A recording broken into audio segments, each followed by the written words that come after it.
இரட்டிப்பான நன்மையை தருவேன் என்றிரே, இன்றைக்கே தருவேன் என்று வாக்குரைத்தீரே. இழந்ததை திரும்ப தருவேன் என்று சொன்னீரே, இரட்டிப்பான பங்கையும் தந்திடுவாரே. சங்கீதம் 43 அதனுடைய 5வது வசனம், என் ஆத்துமாவே நீ ஏன் கலங்குகிறாய், ஏன் எனக்குள் தியங்குகிறாய், தேவனை நோக்கி காத்திரு. இந்த வார்த்தை கேட்டுக்கொண்டிருக்கிற எனக்கு அன்பான தேவ பிள்ளைகளே, ஆண்டவருடைய வார்த்தை உங்களை பார்த்து சொல்லுகிறது, என் ஆத்துமாவே நீ ஏன் கலங்குகிறாய், ஏன் எனக்குள் தியங்குகிறாய், தேவனை நோக்கி நீ காத்திரு.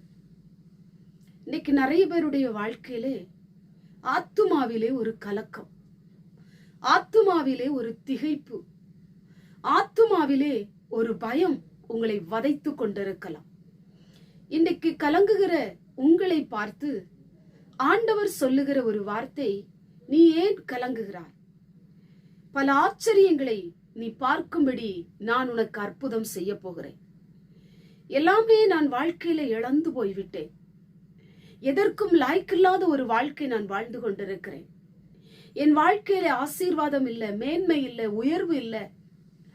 வேதனைகள், கஷ்டங்கள், நெருக்கங்கள், உபத்திரவங்கள், துன்பங்கள், துயரங்கள் என்னை நெருக்கி கொண்டிருக்கிறது. என் ஆத்துமா சஞ்சலப்படுகிறது, என் ஆத்துமா கலங்கி போயிருக்கிறது, நான் மிகவும் சோர்ந்து போய் இருக்கிறேன். என்னுடைய வாழ்க்கையிலே ஏன் இப்படி நடக்கிறது, ஏன் ஆண்டவர் என் வாழ்க்கையில இதை அனுமதித்தார் என்று சொல்லி நீங்கள் பல புலம்பின இருதயத்தோடு, புலம்பின அனுபவத்தோடு கூட இந்த வார்த்தையை நீங்கள் கேட்டுக்கொண்டிருக்கலாம்.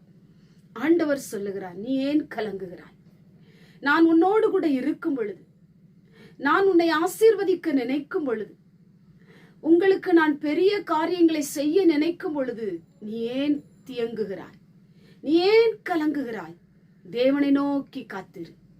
அவர்தான் உங்க வாழ்க்கையில உங்களுக்கு அற்புதம் செய்ய முடியும், அவர்தான் உங்க நெருக்கத்தை மாற்ற முடியும், அவர்தான் உங்களுடைய கஷ்டத்திலிருந்து உங்களை விடுதலையாக்க முடியும், அவர்தான் உங்களை உயர்ந்த ஸ்தானத்தில் உட்கார வைக்க முடியும், அவர்தான் அடைக்கப்பட்ட எல்லா வாசல்களையும் உங்களுக்கு திறந்து கொடுக்க முடியும், அவர்தான் உங்களை வாழ வைக்கிற தெய்வம்.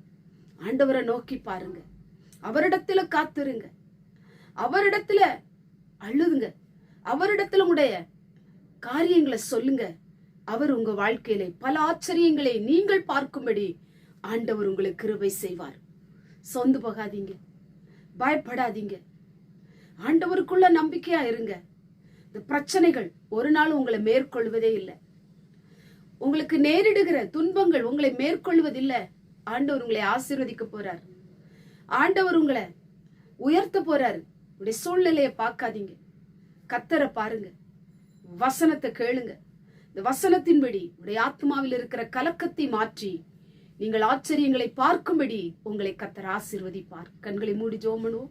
எங்கள் பரிசுத்தமுள்ள நல்ல பிதாவே, கேட்டதான வசனத்தின் மூலமாய் என் ஆத்துமாவே ஏன் கலங்குகிறாய், ஏன் எனக்குள் தியங்குகிறாய், தேவனை நோக்கி காத்திரு என்று வேதம் சொல்லப்பட்டது போல நம்முடைய பிள்ளைகளுடைய வாழ்க்கையில இருக்கிற கலக்கங்கள், திகைப்புகள், பயங்கள், கண்ணீர்கள் மறைந்து போகட்டும். ஆச்சரியங்கள் நடக்கும்படி கர்த்தர் கிருபை செய்யும். இயேசுவின் மூலம் ஜெபிக்கிறோம் பிதாவே, ஆமென்.